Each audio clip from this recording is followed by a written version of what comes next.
नमस्कार दोस्तों, Vijendra Soni Ganganagar YouTube channel पर आपका फिर स्वागत है। दोस्तों, भारत के संविधान के इतिहास की बात कर रहे थे हम, और भारत के संविधान के इतिहास में मैंने पहली वीडियो में आपको क्या बताया था, सन 1726 का एक्ट बताया था और रेगुलेटिंग एक्ट की बात की थी। उसके आगामी चरण की बात करते हैं, जिसमें हम क्या चीज पढ़ेंगे। पिट्स इंडिया एक्ट 1784 को पढ़ेंगे तथा 1786 का अधिनियम पढ़ेंगे, जिसमें क्या किया जाता है, गवर्नर जनरल को ज्यादा अधिकार प्रदान किए जाते हैं। लेकिन सबसे पहले मैं आपको सवाल बता देता हूं कि आपने इस वीडियो के दौरान क्या सवाल देखने हैं। तो ये देखना है कि भारत में द्वैध शासन कब लगा था, इस पर ध्यान करना कि भारत में द्वैध शासन कब लगा था। और दूसरा, आपने ये देखना है कि भारत में पहली बार ब्रिटिश पार्लियामेंट की तरफ से 3 सदस्यीय बोर्ड कब स्थापित किया गया था। तो चलते हैं, आज का वीडियो स्टार्ट करते हैं। आज के वीडियो का हमारा टॉपिक रहेगा पिट्स इंडिया एक्ट 1784 तथा 1786 का अधिनियम। स्टार्ट करते हैं। पहला, पिट्स इंडिया एक्ट। देखिए, यहां एक चीज गौर करना कि ब्रिटिश पार्लियामेंट ने जो ईस्ट इंडिया कंपनी स्थापित की हुई है, उस ईस्ट इंडिया कंपनी पर अपना नियंत्रण स्थापित करने के लिए ये स्थापित किया है क्या, पिट्स इंडिया एक्ट। इसमें क्या किया था, देखिए, पहला काम की राजनीतिक और व्यापारिक कार्य अलग कर दिए थे। राजनीतिक और व्यापारिक कार्यकलाप अलग कर दिए थे। क्या चीज थी कि राजनीतिक जो भी चीज होगी वो ब्रिटिश पार्लियामेंट एक नियंत्रण बोर्ड स्थापित करेगी, वो देखेगा, और व्यापारिक कार्यकलाप जितना भी है वो कंपनी देखेगी। ये एक विभाजन कर दिया था। दूसरा, यहां देखिए, ये बहुत ही इंपॉर्टेंट चीज है क्या कि लॉर्ड नॉर्थ और पॉल फॉक्स की एक मिलीजुली सरकार चल रही थी। कब? 1784 के समय। कहां? ब्रिटेन में। तो ये भारतीय मामले को लेकर के इंग्लैंड की सरकार गिर जाना, ये पहली घटना थी। कब? 1784 में, पिट्स इंडिया एक्ट के दौरान।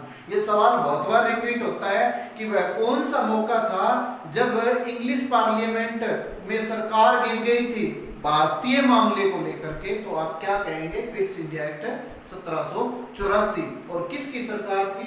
लॉर्ड नॉर्थ और फॉक्स की सरकार थी। ये मिलीजुली सरकार थी। अब देखें दूसरा कि यहां पर क्या चीज स्थापित की थी, एक नियंत्रण बोर्ड स्थापित किया था।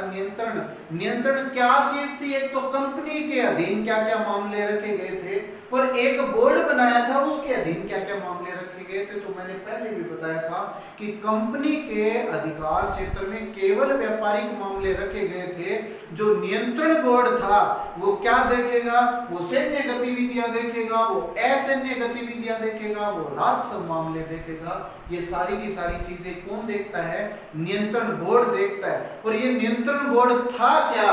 तो ये नियंत्रण बोर्ड ये था कि इसमें एक चांसलर हुआ करता था, एक राज्य सचिव हुआ करता था, और 4 प्रीवी काउंसिल के सदस्य हुआ करते थे।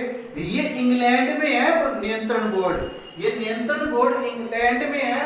और ये नियंत्रण बोर्ड करेगा क्या?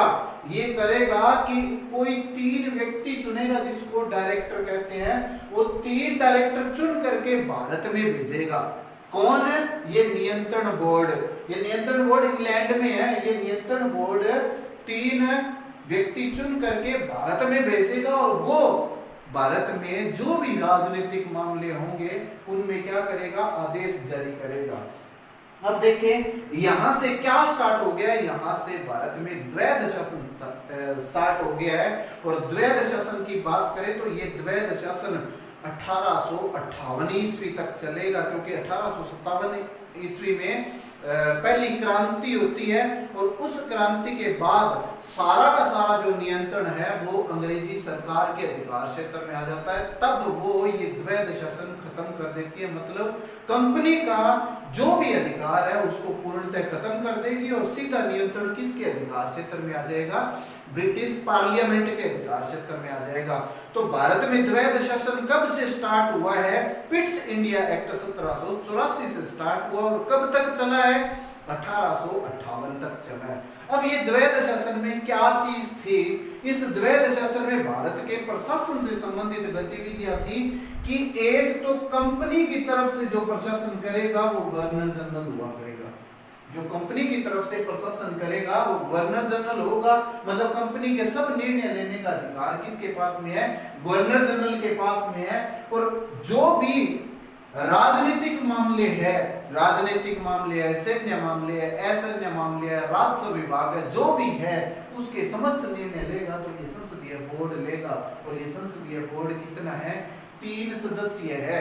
तो यहाँ पर एक चीज ध्यान में रखनी है कि यहाँ 3 सदस्यीय बोर्ड कर दिया है गवर्नर जनरल का। इससे पहले जो मैंने बताया था उसमें बोर्ड 4 सदस्यीय था, तो 4 से घटा करके 3 सदस्यीय बोर्ड स्थापित कर दिया है। ये पहला मामला था पिट्स इंडिया एक्ट में।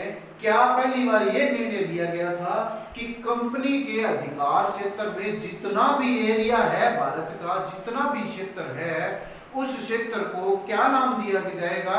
ब्रिटिश अधिकृत प्रदेश नाम दिया जाएगा। क्या? ब्रिटिश अधिकृत प्रदेश नाम दिया जाएगा। और दूसरा कि समस्त जितने भी अधिकारी थे उन अधिकारियों को उपहार लेने से, मतलब कोई गिफ्ट देगा तो वो गिफ्ट सख्त मना कर दिया गया था कि किसी प्रकार का कोई गिफ्ट नहीं ले सकता। तो उपहार यहाँ पर पूर्णतः प्रतिबंधित किए गए थे। किस एक्ट में? पिट्स इंडिया एक्ट में।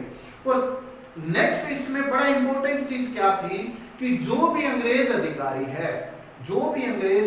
है उसके मामले की सुनवाई भारत में नहीं होगी। भारत की बजाय कहां होगी? इंग्लैंड में होगी। और उसके लिए इंग्लैंड में क्या किया गया था?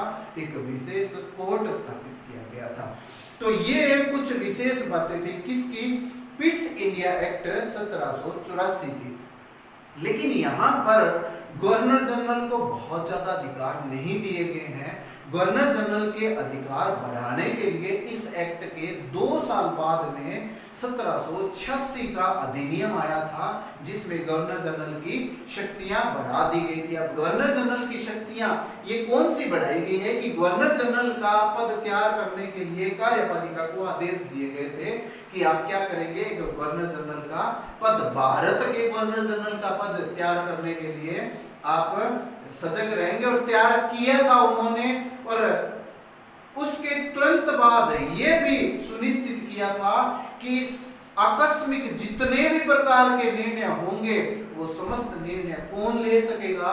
गवर्नर जनरल ले सकेगा। ये 1786 के अधिनियम की बातें हैं। क्या कि समस्त जितने भी निर्णय है, आकस्मिक निर्णय है, वो लेने की क्षमता किस में होगी? गवर्नर जनरल में होगी। और सेना का, ये बहुत इंपॉर्टेंट बात बोल रहा हूं मैं, कि सेना का जितना भी नियंत्रण होगा, सेना पर जितना भी नियंत्रण होगा, वो नियंत्रण भी किसके अधिकार में देने के लिए बात आई थी? किसके? गवर्नर जनरल के। तो ये भारतीय संविधान के इतिहास की एक बहुत महत्वपूर्ण बात थी। क्या? 1784 का पिट्स इंडिया एक्ट तथा 1786 का अधिनियम। इसके तुरंत बाद क्या आएगा? देखिए 1793 ईस्वी से चार्टर एक्ट स्टार्ट हो जाते हैं। 1793 ईस्वी से चार्टर एक्ट स्टार्ट हो जाते हैं। अब चार्टर एक्ट से क्या चीज स्टार्ट हो गई है? 20-20 वर्ष की अवधि में जो ये कंपनी है ईस्ट इंडिया कंपनी, इस ईस्ट इंडिया कंपनी को भारत में शासन करने के लिए और व्यापार करने के लिए अधिकार दे दिए थे 20-20 वर्ष के लिए। मतलब 20-20 वर्ष के अंतराल में उसकी अवधि बढ़ा दी गई। जैसे 1793 में पहला चार्टर एक्ट आया, फिर 1813 में आया, फिर 1833 में आया, उसके बाद में 1853 ईस्वी में आया। तो 20-20 वर्ष के अंतराल में ये चार्टर एक्ट आए थे। तो ये 4 चार्टर एक्ट, हमारा नेक्स्ट वीडियो जो भी आएगा उसमें टॉपिक रहेगा चार्टर एक्ट। और चारों चार्टर एक्ट हम एक साथ पढ़ेंगे। उसके बाद में 1857 की क्रांति के बाद का इतिहास पढ़ेंगे। उम्मीद है मेरी वीडियो पसंद आई होगी आपको। यदि पसंद आई है तो आप ये वीडियो बहुत लोगों तक पहुंचाएं। और जो मुझे कमेंट कर रहे हैं मैं उनका शुक्रिया करना चाहूंगा। जैसे राकेश मुंड की बात करूंगा, प्रशांत शर्मा की बात करूंगा, सुप्रिया की बात करूंगा, के.आर. जानी की बात करूंगा, और शकुंतला और किरण है इनकी बात करूँगा, प्रियंका कसनिया की बात करूँगा। ये बहुत बच्चे हैं जो मुझे कमेंट कर करके मेरा हौसला अफजाई कर रहे हैं, मैं इनका शुक्रिया करूँगा। धन्यवाद।